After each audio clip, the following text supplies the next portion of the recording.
సాధారణంగా మన దేశంలో ఎవరైనా ఎక్కువగా అబద్ధాలు ఆడుతూ ఉంటే, ఒరే అబద్ధాలు ఆడకరా ఆడపిల్లలు పుడతారు అని అంటూ ఉంటారు. అది ఎంతవరకు వాస్తవం అనే సంగతి తెలియదు కానీ, ట్రంప్ మాత్రం ఈరోజు చెప్పిన అబద్ధాన్ని నెక్స్ట్ డే చెప్పడు. అది ఎలాగైనా సరే, ఎందుకంటే తన నోటికి ఏది వస్తే అది మాట్లాడే స్వభావం, ఒక ఎత్తుగడో లేకుంటే అతని యొక్క స్వభావం అర్థం కాక రాజకీయ పండితులు, ఆ తర్వాత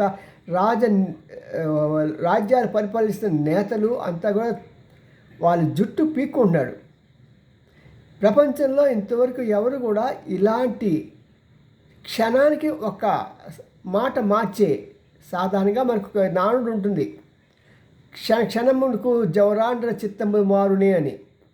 అంటే ఆడవారు ఆలోచనలు ప్రతి క్షణానికి మారిపోతాయని. మరి ఈయన ఆడవారు మగవారు నాకు అర్థం కాదు. ఏదేమైనా సరే ఆయన పెద్దవాడు కాబట్టి మనం ఏం మాట్లాడటానికి వీలు లేదు.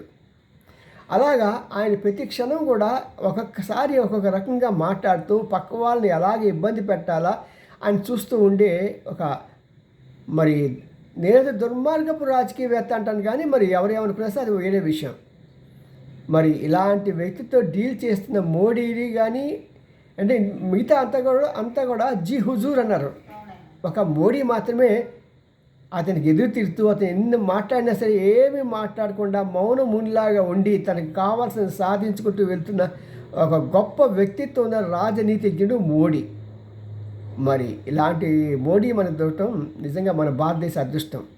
See you, will meet next message. మరి బాగుంటే లైక్ చేయండి, షేర్ చేయండి. మీ N Ramji, senior journalist, Gudiganta TV 9. Bye.